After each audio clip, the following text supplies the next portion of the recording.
What's up, everyone? Welcome to the most exciting episode since we did this last week or the week before, or really if you're Matt and I forever ago. This is episode 31 of the We Are One, You Are Two. 31. I know. Video game PlayStation podcast where we do a little bit of everything. We talk with indie devs, we talk with voice actors, we talk PlayStation, we talk video games. I'm your host, as always, Rob Fanzo, joined once again by Matt Rhodes. Hey-o. Now, remember, folks, if you like what you hear, we are on Podbean right now. You can actually go ahead and, while you're listening to us, there's a little subscribe button at the bottom. You can, or at the top. It's somewhere on there. I know you'll find it. You're smart people. You can click on that, subscribe to us on Podbean. You can also donate to our Patreon right there. It's right in the app. So download the Podbean app. Not only can you listen to all the other great podcasts you like, but you can listen to us, and you can actually just go ahead and give us $1 a month, and it'll get you different perks. So go check out the perks that we have there as well. If you don't listen to us there, you can also find us on iTunes, Google Play, Stitcher, Patreon, YouTube, every week, typically by Sunday night, sometimes Monday morning. But either way, it's a great way to start your work week. We are not currently on SoundCloud, because we shifted over to Podbean. So just remember that if you're listening to us on iTunes. Matt, we've got a great show lined up for listeners this week. We're going to talk a little bit about PlayStation Digital, Life is Strange 2, God of War, and its crazy selling. And we're going to have a little conversation about platinum trophies and trophies in general and indie development, since we do speak with a lot of indie developers. I think this is right up our alley. So we'll go ahead and get started. But Matt, before we do, I've been off the past 10 days, but what have you been playing? Robert, I mean, it wouldn't be another podcast if I didn't say Rocket League. I literally just played like 3 games just so I could say that. Because you have handed me the crack pipe they call Fortnite, and I have smoked crack every day this week. In fact, as soon as we're done here, I'm going to hop back on so I can get my daily challenge and finish that and level up a little bit more. You're a sick man. I am a sick man, and you were the one that fed this beast, sir, so I blame you. I kind of feel like Frankenstein. I've been playing Fortnite like a crazy man. It really is fun. I've won like 4 times now, which is cool. I refuse to build. Well, not necessarily refuse, but I'm not going to be one of those crazy ones where, like, you know, I'm building up huge towers just so I can get to a guy. No, I'm going to make them come to me. If they have a tactical advantage because they're over me a little bit, I don't care. I usually just have like heavy weaponry to like take out their towers while they're trying to run at me. So I have a question. Is heavy weaponry different than heavy weaponry? Yes. Okay. It's a different classification in the game itself. I don't know if you have played Fortnite in a while or not, but they have just differentiated the 2 classes. So you'll see it when you play again. Oh, okay. That's what I figured. That's what I figured. For sure. Yeah. But yeah, no, it's been pretty cool. Yeah, I don't know. I enjoy it. I feel like my first win was definitely dumb luck. I was hiding in a bush, and like 2 guys, like the final 2 guys, just happened to walk by me, and I like picked them off like from behind. So that was my first win ever. So like it just happened that way. And like the last one I got, I think, was just dumb luck too. Like I was hiding enough, and then the guy got caught in the storm and died. So, sucker. That's what you get for building your stupid tower. That's pretty good. Yeah. Pretty good dumb luck. So yeah, it's been pretty fun. And they have like they're doing like a limited time event where it's like explosives or flying explosives. So you have like a jetpack, and most of the weaponry is like grenade launchers, rocket launchers. It's really kind of cool event they got going on right now, actually. Awesome. What have you been playing? You've been played anything, right? I mean, because you've been gone for 10 days, but I did. Yeah, I took a little vacation. Did you take your Vita? Because I did take my Vita. Oh, surprise! So I tweeted out. I said, I'm at Disney World. Does anybody want to see my Vita with me at Disney World? And if so, name a ride or a location you want me to take a picture with it. And the best idea, I gave away a Vita code. So for a Vita game. Cool. And so, yeah, I'm giving that away tonight, actually, right after we finish the podcast up here. Great. By the time it goes out, I'll have given that away. So, yeah, I gave it away to somebody. I figured, people were willing to play along with me. So I have some Vita pictures from Disney World because I'm lame like that. And so if you follow me on Twitter, you got a chance to win a Vita code. Next time I'll do something for PS4, man. I think, yeah. Oh, if I had Twitter, I'd be able to win a Vita code. I know. Only if you played your Vita, you'd be able to. Yeah, that too. Yeah. It's in a drawer somewhere. I know. I love mine. But so actually, I've been playing Bloodstained Curse of the Moon. Oh, okay. And so I've been really, really enjoying that. It's basically knockoff Castlevania. Cool. Made by the same guy, right? Came out cool. Oh, right. Yeah, I remember doing that. I remember doing it on the drop. Yeah, and so I love Castlevania, so I thought, why not? I'll give it a whirl. And so that's what I did. It's good. Like I said, I'm about halfway through it. And so it's not as hard as I would have thought it would have been, but I can't complain. But that's really all I've been playing. That's all I've had time for. And just little spurts here and there. And that's what I like about it, too. All right. So that's pretty much what we've been playing. So actually, speaking of that, let's go ahead and get into the news then.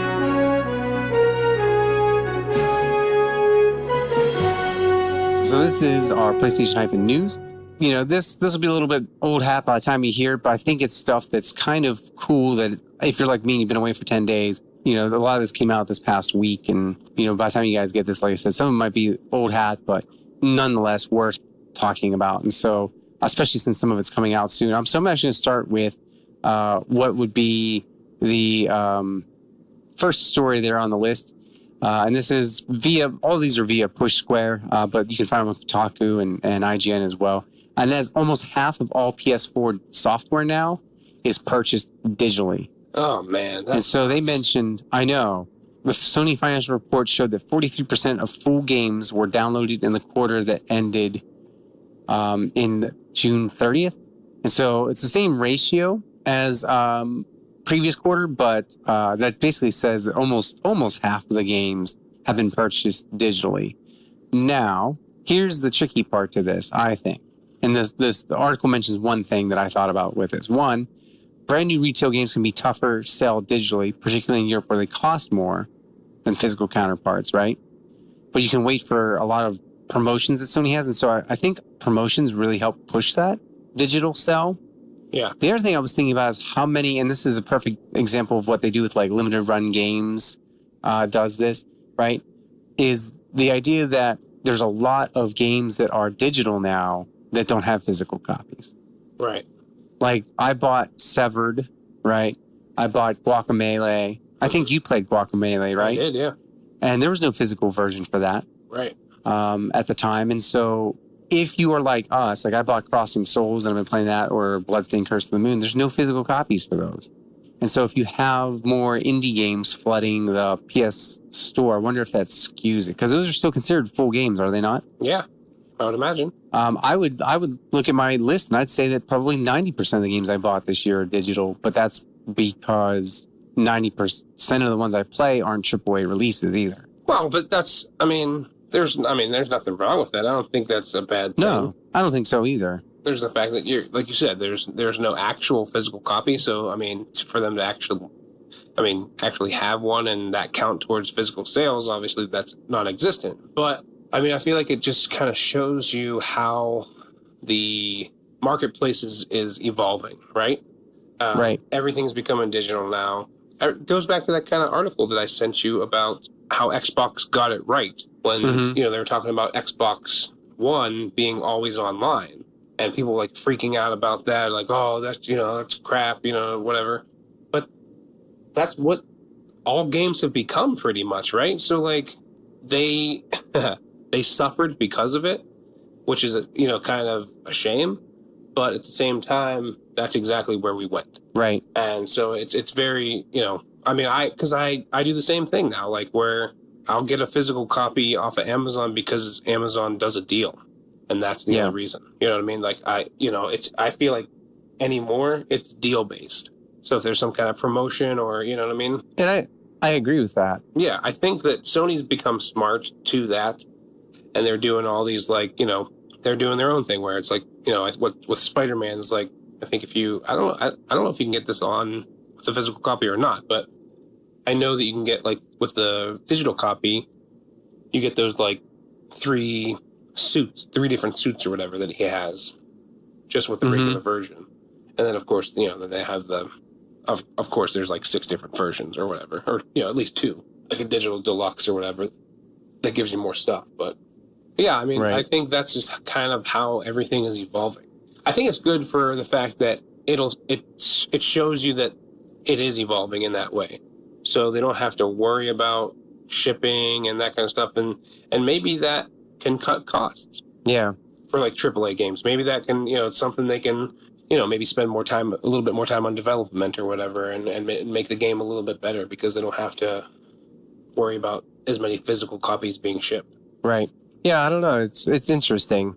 And the other thing that stuck out to me regarding that too is, and the thing I still think about all the time too that's interesting to me, is the fact that when you poll most gamers, most of them say they prefer physical. Yeah. And so, you know, it's odd to me that most gamers prefer physical, and yet 43% of the sales through their previous quarter were digital.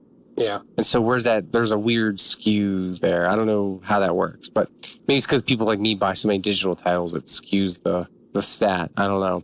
Yeah. Also, I wonder how much, like, what exactly they consider, like, because I mean, you look at like Grand Theft Auto is always up there on those lists of, like, you know, most, you know, highest purchases for the you know, the quarter or whatever. But does that include like the microtransactions in the game? Is that what they're No, it said including? full games. It said full games. It is full games? Okay. Yeah. The article says full games, and that's what Sony's counting, and so I don't know. I have no idea how that works.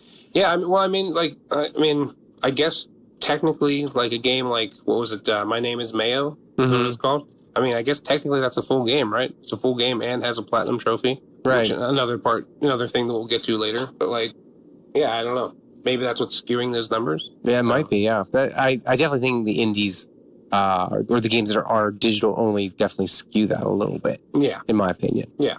Let's move on to the next one, and this one deals with speaking of, you know, classic games that I was talking about a little bit here too.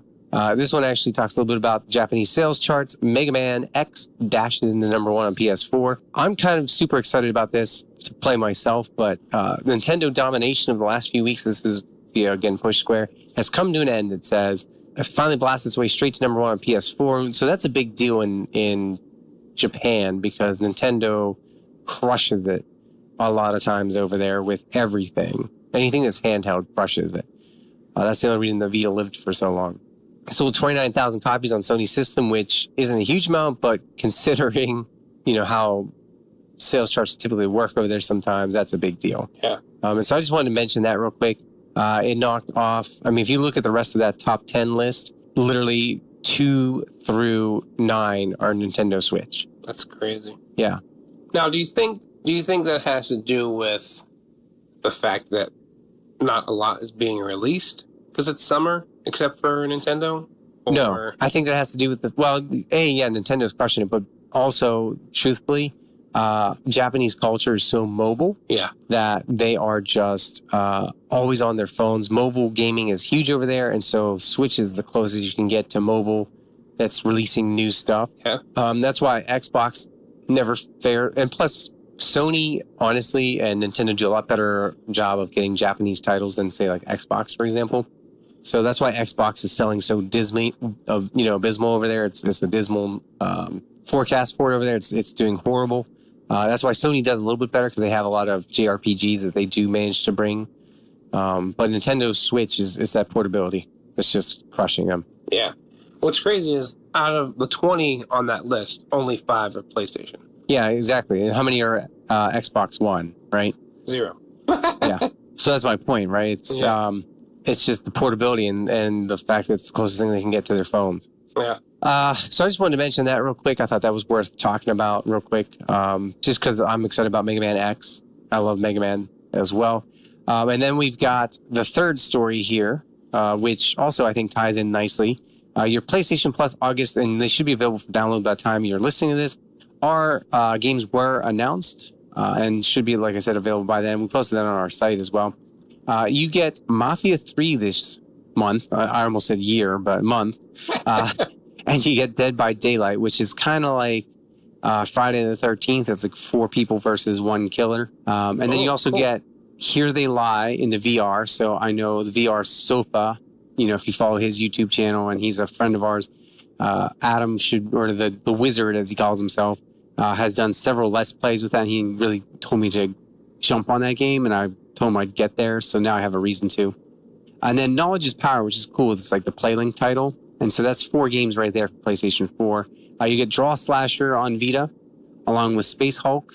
And then PlayStation 3 nabs Serious Sam 3, BFE, and Bound by Flame. I don't know. I think that's a decent, solid thing. I would never have played Mafia 3 without PS Plus, and so I'll take that. Yeah, me either. And same with Dead by Daylight. I like the Mafia series, but I didn't really play. I think I played maybe a demo of 2, and that was it. But yeah, it's nice to see that they kind of bought that as the free game, and I'll definitely check it out. Now, here's the interesting thing that I find about that, because I think that's a decent, solid month, right? However, I also was reading somewhere that PS Plus subscriptions have gone down a little bit the past couple months. Not a lot, but just a little bit, right? Sure. I don't have that news article. I can't remember where I read that, but I wonder if that's just because summer's out and people are like, well, I don't need it for anything, because like Fortnite doesn't require a PS Plus subscription. Right. And so I wonder if people are just like, oh, whatever, I don't need it. I'll just, I'll just cancel. And then when a game comes out that I need it for, I'll pay for it. I wonder if that's what's going on. It could be. I don't know. Although just I don't know why you wouldn't just buy a yearly thing. It's the cheapest way to go. Well, and that's what I'm wondering, if people like it lapsed over the summer and they just didn't bother renewing it. Yeah, maybe. That could very well it. So not sure. Anyway, I thought that was kind of interesting and just wanted to touch on that briefly. So go download those. If you missed Absolver, too bad. Shame on you. Next, I knew this will please a lot of people. And we had, on a previous podcast, we had one of the voice actors from the first one, or I'm sorry, from the second one, technically, right? Of Life is Strange Before the Storm, the prequel, on a few weeks ago. Or was that? Oh, yeah, a few weeks ago. Katie Benz. And so if you get a chance to listen to that one, that would be great. But it's called Life is Strange. This next news article is Life is Strange 2 will reveal all on August 20th. And so people are super hyped about this. Around Gamescom 2018, they're going to release a lot of information. Sweet. And so it looks like we're back at superpowers based on the trailer they released. And you can play The Awesome Adventures of Captain Spirit, which is kind of like the prequel to this sequel. It's going to tie in somehow. And that's free on the PS Store. And so I just thought I'd mention that. I thought that was worth mentioning because that has a big cult following. And people seem pretty excited about that. You never played it, though, correct? Correct. I believe I have it because I think it was a PS Plus exclusive, was it? Or Freebie? Freebie, wasn't it? I believe you are correct. Yeah, so I just never played it. I heard it was really good, though. I've heard nothing but good things. Yeah. Just one of those backlog items that you never get to. Yeah, and I played the first one. It was really good. I have Life is Strange Before the Storm. I think that might be like my get back into gaming this week kind of game. And so just kind of like something easy to ease myself in. That and probably No Man's Sky. Have more of a chill week. Yeah. With the single player stuff like that. Oh, wait, you actually bought No Man's Sky? I bought it when it was on sale. Oh, okay.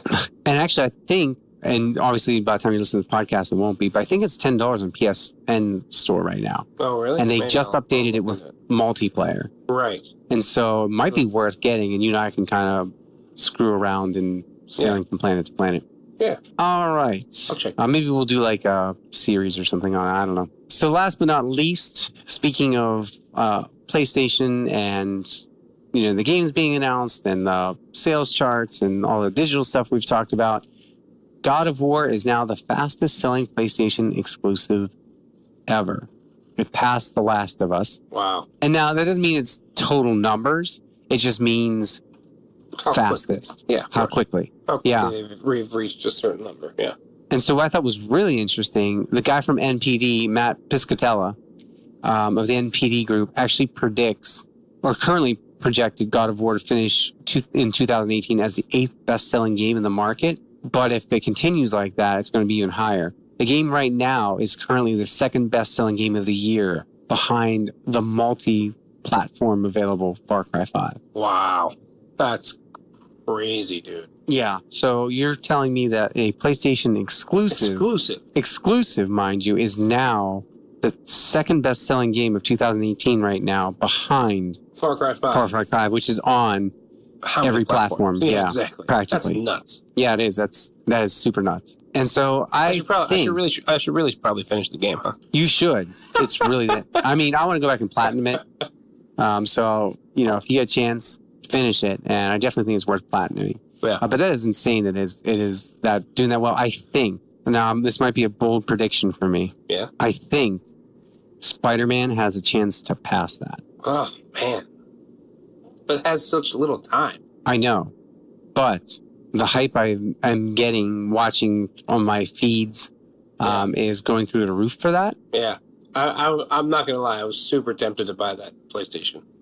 Oh, I know. I want that PlayStation. There's no tempted. I want it. I want that controller so bad. And that's what I hate about, because I have the, I have the Battlefront, I have the Darth Vader PlayStation from Battlefront 1, the original Battlefront with the Darth Vader, inspired controller. I mean, that's really what I want out of those things, the controllers. I wish they would just sell them, just like a limited release. I'd pay $60 for a limited release controller. Oh, I would too. I'd love those. Yeah, I would too. Maybe I'll look on the good old eBay and see if someone's selling theirs. I know, right?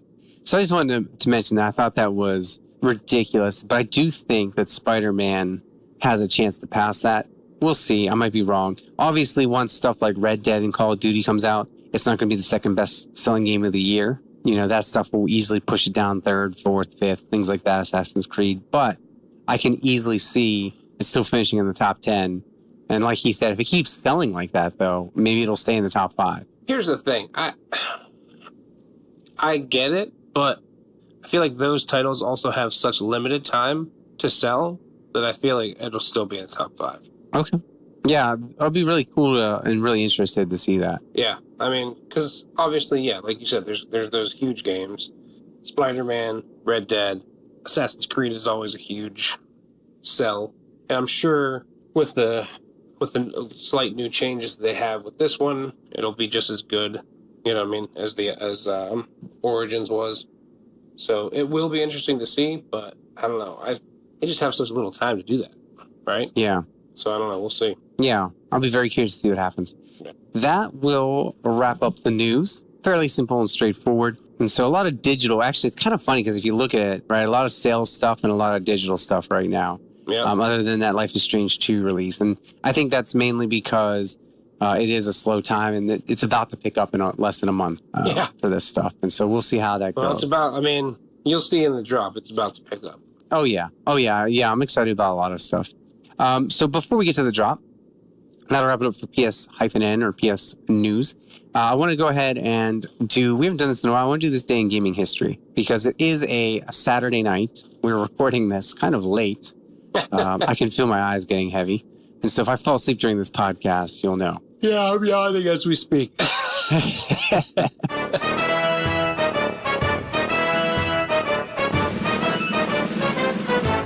And I just thought we'd take a little look at some stuff that came out over the past. This is for August, the beginning of August here. This day in gaming history. And so just kind of jump through and see what good stuff might have come out over the past few years. And as always, when you scroll down through the list, the past 5 years or so, if it's not some sort of weird Windows app game, it's usually some sort of DLC for a game that already exists. Yeah. I thought we'd jump all the way back into the 90s to kind of start. Back when games were rarely released, or at least a little bit more rare. And I thought we would start with something I think that's really significant. It received a dedicated handheld version in the United States this day in gaming history. Tamagotchi Ocean. Oh, snap. Those little pesky pets. You know what? I heard that somebody said something about those coming back being retro collector's item now. Yeah, that's the thing. You're right. Am I really? Mm-hmm. Is it true? Yeah, I've heard about them coming back too. That makes me both excited and sad. No, I just get sad. You just get sad? Yeah. because it reminds you how old you are. Yes. Yeah, same here. The fact that we have something that was like in our heyday that's now retro makes me extra sad. And so I thought I'd mention, that's why I thought I wanted to mention that. Yeah. If you jump forward a day, now this was released in Japan. I don't care. I don't know if you ever played this game. It was on the original PlayStation, MDK. Okay. Did you ever play that? Mm-mm. Oh, I'll be honest. I don't know that I ever knew what it stood for. Oh. And I'm still not sure I know what it stands for.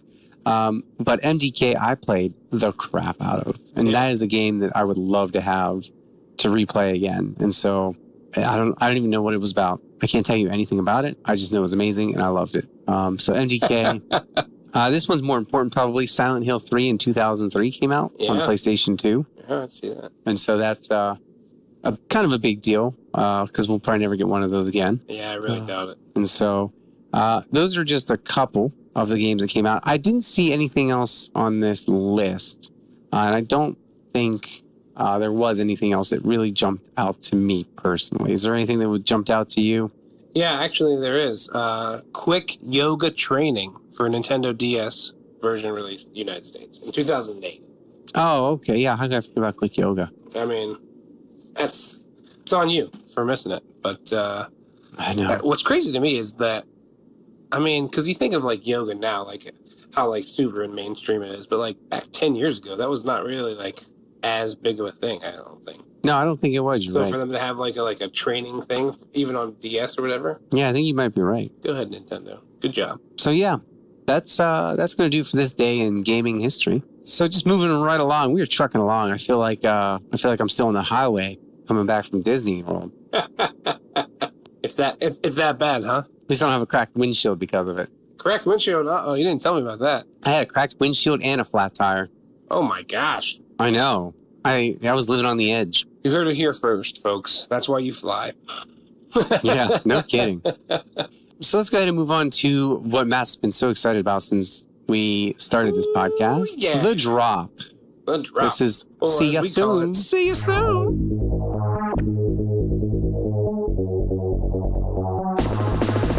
All right. So I'm super excited about several of the games on this list, just mainly because I know what comes out this week. So we'll talk a little bit about this. So we're going to start with the one that I'm most excited for, Dead Cells. Ooh. Experience Roguevania. I should say a Roguevania. Mixing an interconnected world, branching paths, and unlockable skills with the constant adrenaline-pumping threat of permadeath. I'm just super excited because that looks good old mashup of a roguelite game like I just drew a blank on every rogue game I know. Isn't that amazing? Where's my Vita? I totally drew a blank on every single one of the ones I've ever played. And Metrovania type games. And so I'm super excited about that. And I love the art style. It's awesome art style. So art style does look pretty cool. Yeah. All right, next up we have Defenders of Ekron, the definitive edition. Defenders of Ekron is an adventure shmup. That's right. That's awesome. Shmup. Game that mixes the classic action of a shmup and the exploration of an adventure game, including dungeons and a sci-fi experience. What is a shmup? I think they're trying to say, they're trying to be fancy for shoot 'em up. Oh, shoot 'em ups. Okay. I think that's what they're playing. I like that though. I like that they've labeled it a shmup. I've never heard that before. I feel like it gives it a negative connotation though. Little shmup. What a shmup. What a shmup. Did you see that shmup the other day? Oh, I saw him. He was shmupping about. Yeah, I don't know if I like that either. I like the artwork for this. This is... The what? I don't know what's going on. The artwork for this next one. Oh, yeah, I do. I can't wait to read this one. The Dreamlands. Aisling's Quest. And it looks like a graphic from like... This looks like somebody did it in 1990 and then sent the game into the future. Yeah, seriously. This is like... The animation is definitely from like the 90s. The Dreamlands. Aisling's Quest is an adventure game that blends fantasy and mystery elements to present a gripping story. Venture into a world shaped by Aisling's dreams and nightmares and go on a quest to face the mourner. I mean, that's a pretty good description. Oh, it is. It's definitely enticing, but the artwork... I don't know. Yeah, I feel bad for the girl. Yeah. All right, next up, Electronauts. PSVR Digital. Ever wanted to ride the vibes of a top DJ playing a packed festival's main stage? Here's your chance to shine. All it takes to be an Electronaut is the passion to become one with the beat. Oh, man. All right. I feel like you could rock out for some VR Electronauts. Yeah. I could see you like flailing your arms about, trying to like mix up the DJs, maybe like pumping the beats. You know what I mean? Yeah, totally. I could totally be down with that. I forgot to mention that Dreamlands was on PS4 and PS Vita digital. Ooh, so how could you dare forget it if it said Vita? Come on, man. I know. All right, I like this one. Flippin' Death. PS4 cool. Digital. This looks fun. When Penny dies under mysterious circumstances, she wakes up and finds herself filling in for Death himself. This temporary job comes with a new power, the ability to flip between the worlds of the living and the dead. So it kind of reminds me a little bit of Guacamelee, like those levels where you had to switch between the two levels. I'd totally be down for platforming and doing that. I love that stuff. No, that looks really cool. All right, next up, and this is what I was talking about earlier. This is how you know it's video game season, because I feel like this game starts it off, and then it's just like video game. You know what I mean? Okay, I can see that. Madden NFL 19. PS4 digital and retail out 8/10. It just came out, if you're listening to this, I think. It'll be out by then. It'll be out by the time this goes up. Madden NFL gives you game-changing control on and off the field. Real player motion transforms the way you play Madden, delivering gameplay control with precision and intent. Ooh, man. I like it. I'm telling you, I feel like, I really do. I feel like Madden is like the start of gaming season. You know what? That's a fair assessment, because it's always out in August. September and October and November are always super crowded. Yep. Right. And then December kind of dies down a little bit. And December is usually when we either get a Just Cause or a Hitman. Yep. And then it used to die down for quite a while, but then like now, February, March, it picks right back up. Like there's no breathing room. Yeah, there really isn't. And then of course it starts the EA Sports seasons, because August is, it's always the same. August is Madden, September is NHL, and then October is FIFA. Right? Matt, I'm gonna cut you off there for a minute. What? You need to stop the presses.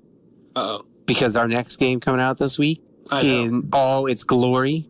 I saw Perhaps this and I was like, my game of the year. Overcooked 2. Oh, snap. PS4 digital and retail. I'm still playing the first one. I'm gonna get back into that this week with Olivia. Overcooked returns with a brand new helping of chaotic cooking action. Journey back to the Onion Kingdom and assemble your team of chefs in classic couch, co-op, or online play for up to 4 players. I can't wait to go back to the Onion Kingdom. That's pretty awesome. I did watch video of the first one, and I gotta say it does look super fun. It does look like a super fun game. We gotta try it sometime. It's so good. All right, here it is. This is the one I've been waiting for. Yes! Be ready, folks, because this is the actual title. Poop Slinger. PS4 digital. That's right. Poop Slinger. Oh my gosh. A casual poop launcher game where poop and slingshots combine for one heck of a smelly experience.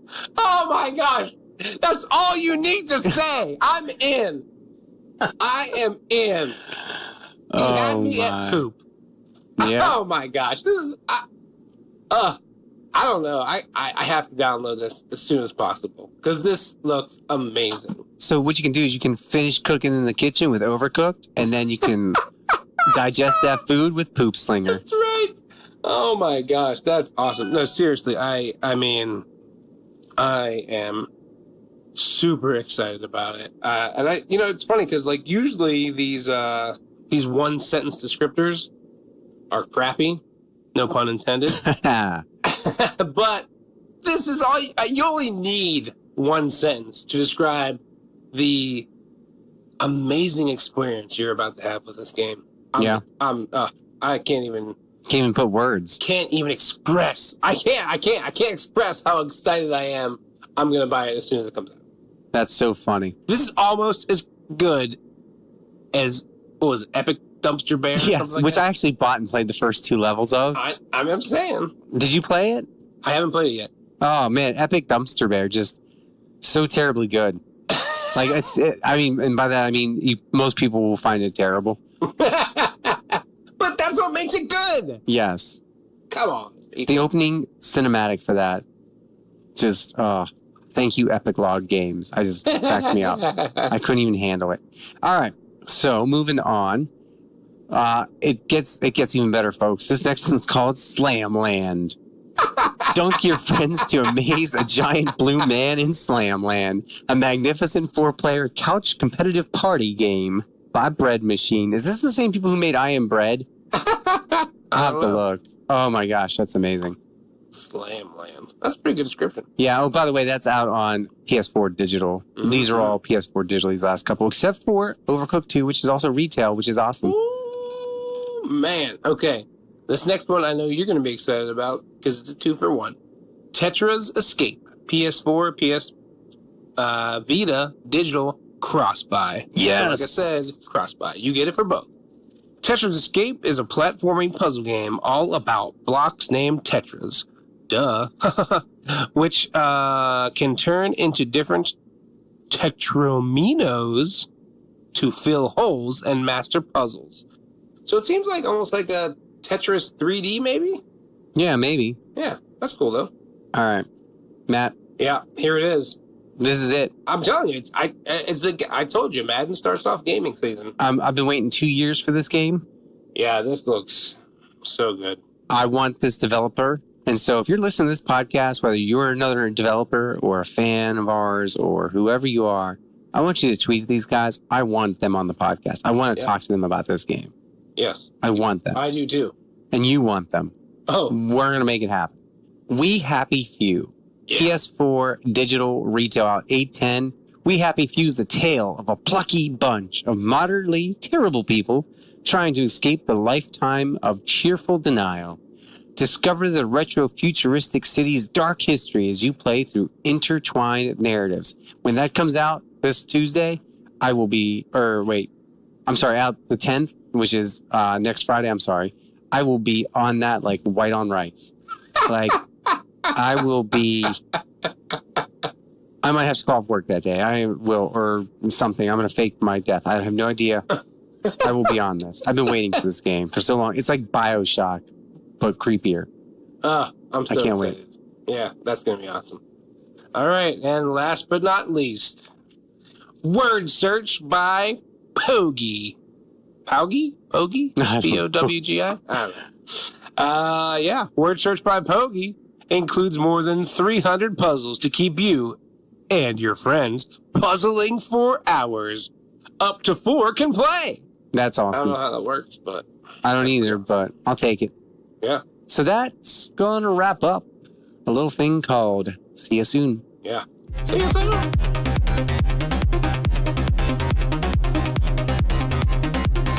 So, Matt, before we jump into our game for the week, we're actually going to do our topic. I know we did things a little out of order. I thought we'd switch it up this week. So I want to go ahead and tackle our topic for the week. And since we just read the PSBLOG, that's why I kind of did it out of order. We see a lot of games like games involving poop slinger, right? Now, there was an article that came out on the 27th of July by Kotaku. And then I saw Push Square posted about it on this past Sunday as well. And so it's kind of something that's interesting to me as a Vita person, but also just as a gamer in general. And I know that you and I talk to a lot of indie devs, right? And so this is our talk, by the way, our topic of show or conversation. But you and I do a lot of indie devs interview. In fact, this is the first one in a while where we haven't been doing that, right? Because we did like 3 or 4 in a row. And they always talk about publicity is hard. Money, funding is hard. That's why they go to Kickstarter, Steam Early Access, etc. This article, I'll just read the title of it. Developer releases Vita game with easy trophies, so, quote, a lot of people buy it. And it's about the game Little Adventure on the Prairie. It was released in February on PS4 and Vita. And the article literally says it's not a good game. You move left to right, you press the X button to swing a sword at everything you run into. You occasionally hop over invisible things that snag you in the level, right? Yeah. And he actually admitted he knew it wasn't necessarily a great game, but he's a 24-year-old Salam Al-Ghanem, a 24-year-old programmer from Qatar, and he wanted to tap into the Vita, 3DS, PlayStation market, right? And he chose those so he could get quick cash because he wanted to actually make a better, more legit game. Yeah. And so what he did, and this is what we talked about, like how easy. Remember, we always argue. I always say, why can't they have a platinum trophy? It's so easy, right? And so that's what he did. He put an easy platinum. He put a cheap price, and boom. If you go to PSN, he caters to people exactly like you, Robert. He does. I admit. Well, you know what? Because sometimes you love getting that cheap platinum pop, right? Yeah.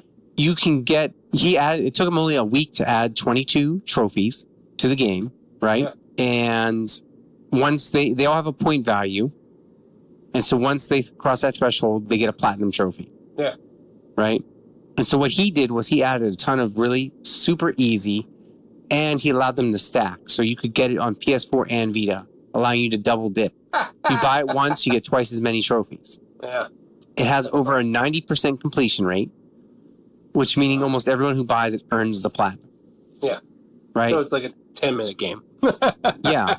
Just over 8,000 of PSN profiles users own the game on PS4. Of course, it's only $2, right? Right. For an hour's time, 2 platinums. How much do you think of that? How much of that do you think goes to Sony? I don't know. Let's say, I have no idea. Let's say 30 to 40%. 30%. Yeah. Let's just say, let's give an astronomical amount to Sony and say half. Mm-hmm. Let's say 50%. Okay. He still made $8,000 off a crappy game that he can now turn into possibly an even better game. Right. And so he admits that, like, they are working on a legit game, right? Yeah. He says, quote, I'll read this. Quote, we did get a good amount of funding from it, although he won't offer specific numbers. And then, quote again, but we want Chromia, which is our next game to work on, to be perfect. So we will take our time with development. Now, here's where I want to talk about this a little bit. Is it wrong for him to have done that? Right? And 2, if it's not wrong, if it is wrong, obviously we can talk about, should Sony have some sort of thing in place for this? Is it fair? Is he taking advantage of people? And that kind of falls under the free-to-play category, how they sometimes take advantage of people as well. But if it's not wrong, do you think that more devs will do this? And I would love to hear from indie developers who either listen to our podcast or who know other people listen to our podcast, direct them to us. I would love to hear from them, and we can follow up on this. What you guys feel, or even what people who just listen to this that aren't devs, what you feel about games like this. Because for me, I respect that he's upfront about that. That he's like, look, we wanted to make money so we can make a better game. He's kind of satisfying a niche market there, right? Because if he puts it on Kickstarter, he'll get the funding he maybe wants, but then people don't see that game for a year, right? But if he doesn't do it and he puts it like he did on the store, puts this crappy game on the store, he's kind of getting his funding, but people are getting something in return right away that love trophies. And so is it wrong that he did this, or is this something that's okay, because people know what they're getting into? And then their example that you mentioned earlier would have been My Name is Mayo. Right. I mean, you've played My Name is Mayo, didn't you? Yeah, of course. How do you feel about that? I mean, it is what it is. I mean, I feel like the reason I don't think it's taking advantage of people is because people, especially with My Name is Mayo, I think knew exactly what they were getting into. Mm-hmm. Right? I mean, there's always going to be people like you that want trophies, platinum trophies, right? Right. So, I don't know. Is it wrong for, say, restaurants to promote fresh squeezed juice when in fact it's shipped in from a destination, but it's technically fresh because it's been squeezed in the past 30 days? Right.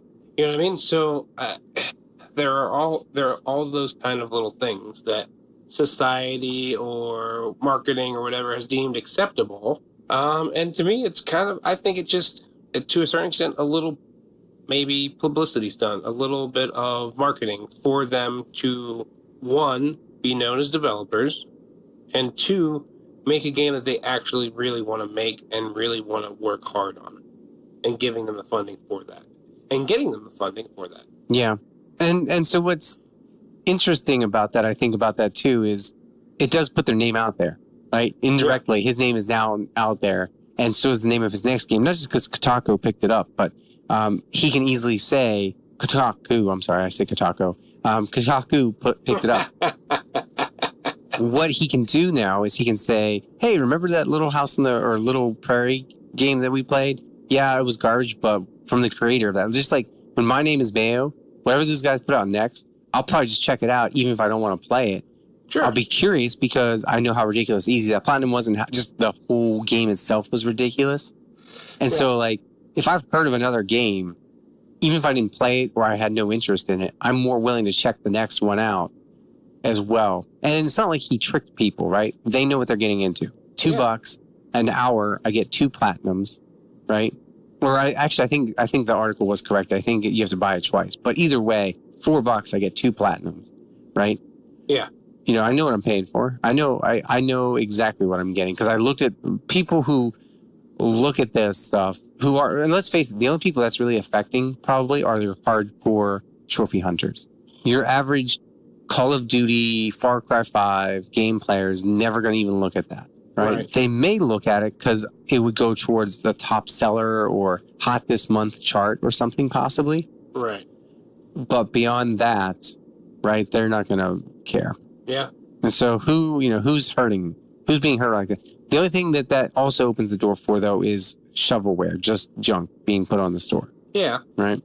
And so that's a danger. Right. That's definitely the thing. Like, well, is the store just going to be loaded with junk games, basically? Yeah. But I don't know. Maybe Sony does something on their end to combat that, I guess. I don't know.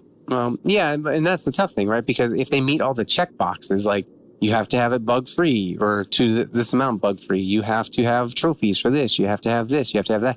If they check off all those boxes, because from what I understand of Sony's publishing thing too, is it's almost like a checklist. As long as you qualify, meet everything on the checklist, you can put it on the PSN store. Okay. We meet that checklist requirement, then yeah, it doesn't matter if it's garbage or not, it goes up there, right? Yeah. And so I guess in a way, if garbage is going to wind up on the store anyway, you might as well get an easy platinum out of it.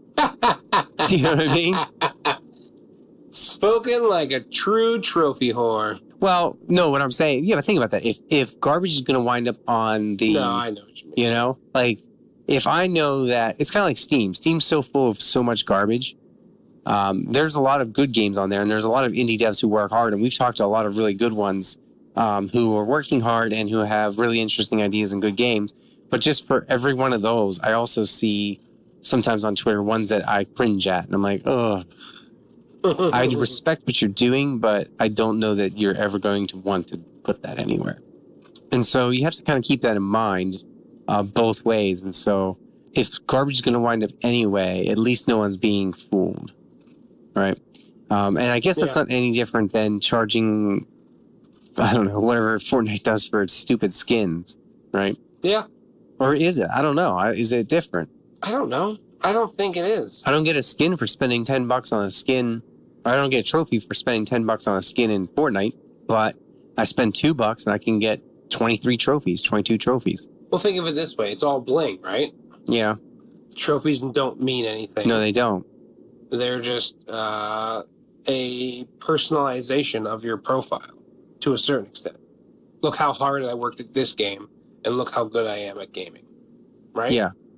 And that's basically what all the Fortnite stuff is. Yeah, no, you're right. It's just paying for it to be customizable. Now, here's where I'm going to throw a twist in there. Ooh. Because do you remember last year, Sony rolled out the Sony Rewards program that you can earn trophies in PlayStation games that are good towards discounts on the PlayStation Store? Yes. And so if you earn 100 silver trophies, that's 100 points, right? 25 gold trophies, 250 points, 10 platinum trophies, right? Yeah. Gets 1,000 points. Now, and that's US gamers as far as I know only. You get 1,000 points, at least when that first rolled out in the Sony reward program, you get a $10 discount voucher on PlayStation Network. Yeah. So why wouldn't I want to play a game? So basically what I could do is I could spend $2, right? Mm-hmm. Earn, well, I guess I would have to spend more than that, but I could spend the cheapest amount possible towards getting that $10 voucher. Sure. Now, what did you say the platinum was? How many trophies? Platinums? You get 10 platinum trophies will net you 1,000 points. Which in turn is $10 discount, right? Yeah. So I don't think it's. I don't think it's necessarily a bad thing because you're spending $20 helping out developers, indie developers. Say each game you purchase is $2. Okay, you're spending $20 helping out 10 different developers, and then you're getting $10 back from Sony. Yeah. I don't know. When it comes to a system that seems to be very into indie development, I don't see that as a bad thing. Yeah, I agree. But here's the thing too, right? I mean, I know some people are out there probably shouting and going, "Well, that's awful, that's terrible." And the thing I do concern about is the slippery slope, right? Yeah, I would not want to wind up with a bunch of garbage on the PSN store. And there's also, I know certain people take pride in their trophies. You know, all my platinums are hard games and all my platinums are for, I would never touch my name as Mayo. Okay. And I respect that. Good for you, right? Yeah. We all game differently. Choice. Yeah. Just like it's your choice to look like a gingerbread man in Fortnite. Or, you know what I mean? Like, it's just giving you a choice. Like, I don't know. Yeah. I don't think it's a bad thing. Personally, I understand what you mean with the slippery slope. Sure. Mm-hmm. But I think overall it's fine. And like, here's the thing. Sony has just started that rewards thing, right? Like Xbox was the one that was doing like you can actually get stuff with your points on Xbox, right? Right. I believe so. That's always been a thing. But I don't know. I just don't think it's that big of a deal, personally. Yeah. Especially if it's because I see it from a marketing standpoint. They're promoting the game, good or bad, but they're more promoting themselves as developers. Yeah. So I don't know. I don't know either. It's interesting. Plus, if it's crappy, people put reviews out, right? Yeah. People say don't buy or easy platinum, only buy for that. You know what I mean? Like, you can find reviews about the game yourself. You can do a little research of how you're spending your money. Yep. I know most consumers don't, but that doesn't mean that they shouldn't. Right. So, I don't think it's, again, I think it's just like spending $2 on an emote on Fortnite or whatever you're buying on Fortnite. Yeah. It's a way to support the developer by getting something in return. Yeah, and that's really what it boils down to. Yeah. And so I have no problem with it. I do worry about, but I worry about this a lot of ways, the shovelware problem and garbage being put on the PSN store, just like it is on Steam. I worry about that no matter what. Yeah. At least this way, this guy, and most people know who bought that, knew what they were getting into. Right. And so even if it was garbage, as Kotaku said, so what? People knew what they were getting into. Right. So I don't know. It's just an interesting thought. Yeah. I don't know that. I do think in some ways maybe reputation that might be damaging. Right. Because then you do have to question, okay, well, what's his next game going to be like? Is it also going to be garbage? Is he also going to do this to us again in the future? I have no idea. Right. Sure. So you have to be wary of that too. But that's a risk reward for them, right? Yeah. Like what am I going to make enough money to make a game that I really love? And is that game really going to do something for me after I put out this crap just to get funding for my next thing? Yep. So, I don't know. So, and who knows? Maybe it's just a one-time thing. Maybe it'll never we won't see other devs do this. Maybe we won't see other people do this. I'd be very curious to see that happen. And, you know, it just makes me think of when we were talking to Mindwalker Games, right? And we were talking to Alexandria the other week. We talked about how it's very hard to get your name and your game out there. Yeah, right? Of course. Or, you know, Andrew with Transmogrify kind of talked a little bit about stuff like that too. And even when we talked to Ben, he talked about, you know, the staleness in the marketplace and stuff like that. And so I don't know. It's interesting to think about all of that. And so if you're an indie dev and you're listening to this, I would love to know what y'all think about it as well. Anything else you want to say about that? I've spoken my piece. Yeah, I think I have too. They know where I stand. Amen. All right. So we're going to move on to our last segment here. That is going to finish up our talk.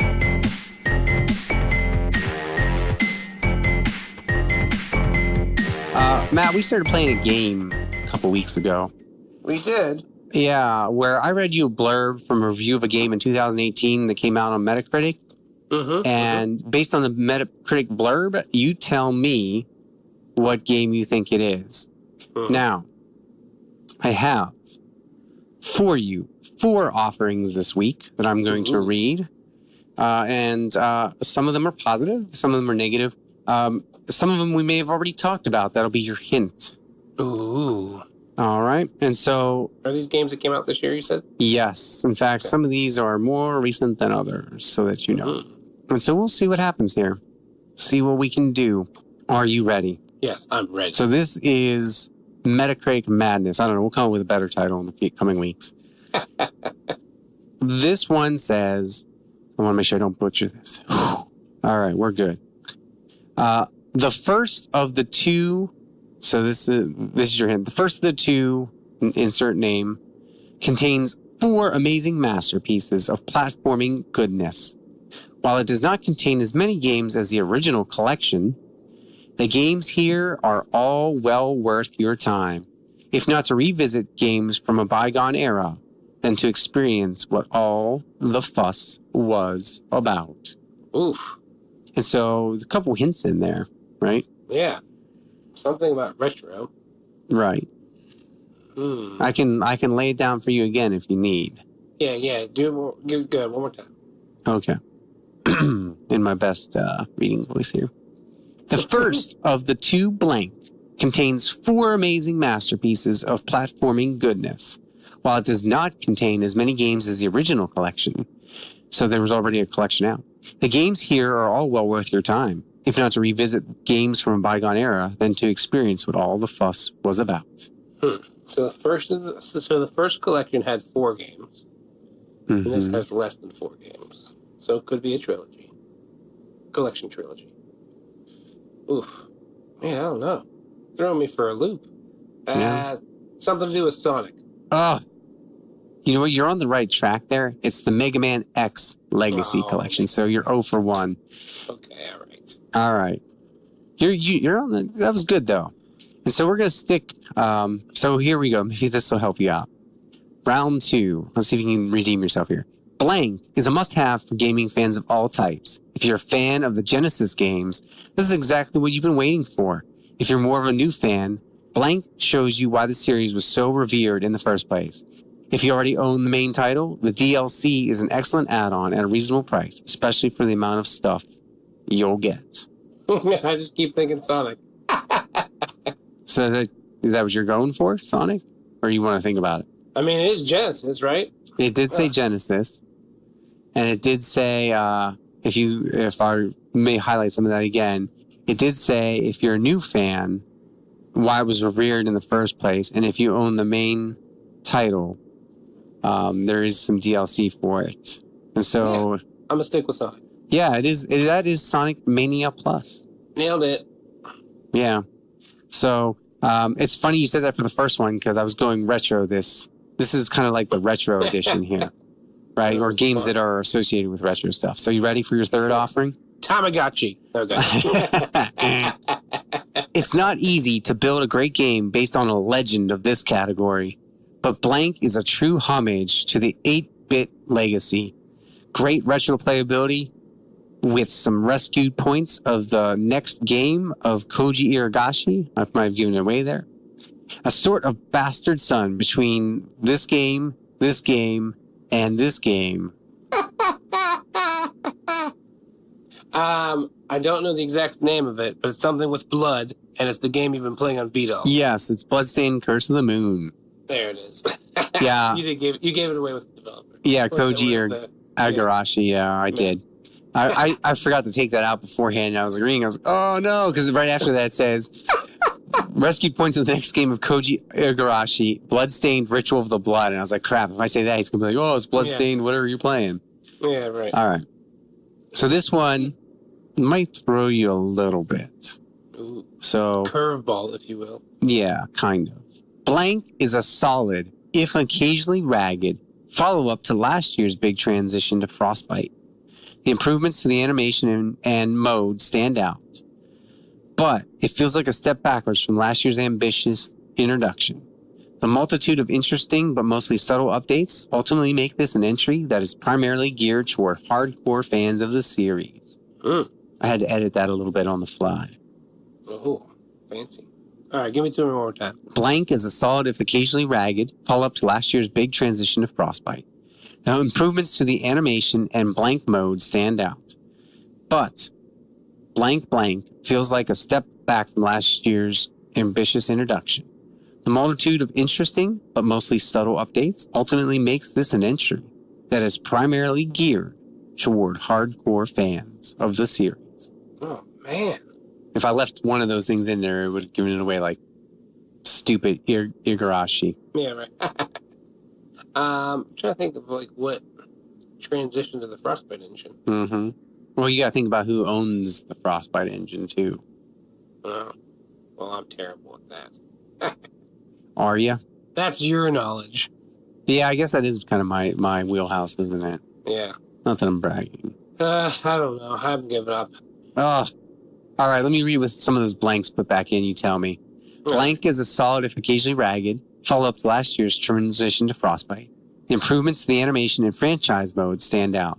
But Long Shot Homecoming feels like a step back from last year's ambitious introduction. And then the rest is the same. Madden. Yeah, it's Madden 19. Yeah. I was about to say, yeah, franchise mode's got to be Madden. Yeah, that's why I took that out. If you would have said Long Shot, that probably would have... you could have left that in, and I probably wouldn't have been like, oh, yeah, definitely. Yeah, I wasn't sure if you remembered last year. They had all the stories in all the different EA games, right? Yeah. And so... what? So, I didn't... so EA owns Frostbite? Yeah, because they use it in Battlefield. Oh, okay. Right? Doesn't Battlefield run on the Frostbite engine? Yeah, no, you're right. Yeah. I don't know if they own it, but they use it in a lot of their stuff. Yeah, for sure. I'd have to double check to see if they actually own it. Yeah. That's cool, though. Mm-hmm. Sweet. Well, that'll complete our Metacritic blurb. 2 for 4 there. Not too bad. It was more retro, and Madden has a long history with gaming, so I figured... Correct, yeah. Oh, no. I mean, I feel like that's still... Yeah. I feel like Madden's retro in my mind, because the last time I played it was probably... I mean, honestly, the last time I played it, I bought it the year after the Steelers won the Super Bowl. Yeah. Well, Antonio Brown's on the cover this year, if I remember correctly, and I almost thought about buying it because of that. Because you have end zone celebrations this year. Oh, I didn't know that. I think that's why he's on the cover, because of all his crazy end zone celebrations. Because they brought it back in the NFL, so they put it into the game. No joke. Yeah, I think if you watch the trailer, I think there's a couple different animations in there. Just like, oh shoot, yeah, they're definitely celebrating. So I don't know if it's something you can pick, or something that is just kind of set in the game. It'll just kind of automatically play like a little cutscene. If it's like FIFA, you press a button and they celebrate after the goal. So here's my thing, and this is what makes sense to me, because it's EA. I bet you it is a button thing, and I bet you can buy celebrations. For 99 cents per thing. No, seriously. I mean, I know. It would be just like an emote in Fortnite. No, you're right. I could totally see that. They have all these animations they can just kind of program.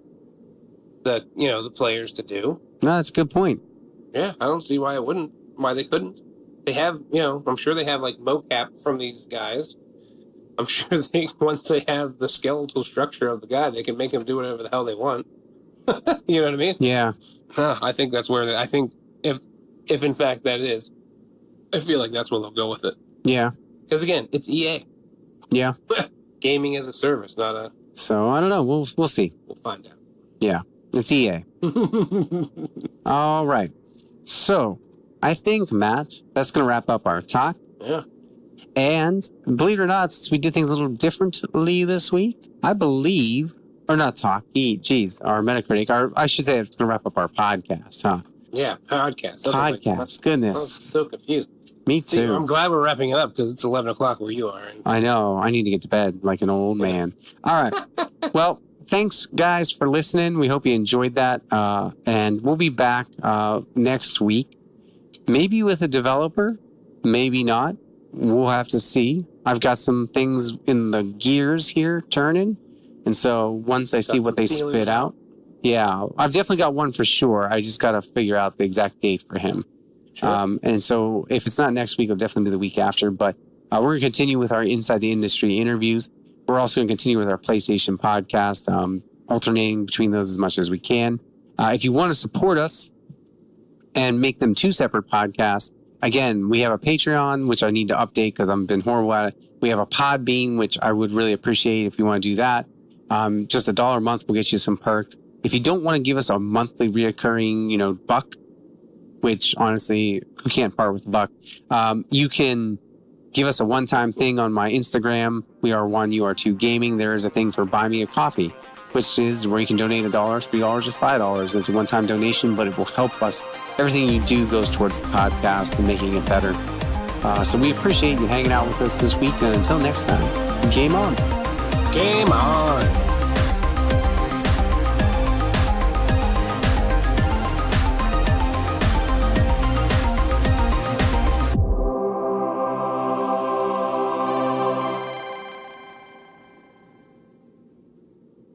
This is the outro music, the retro outro music for this week.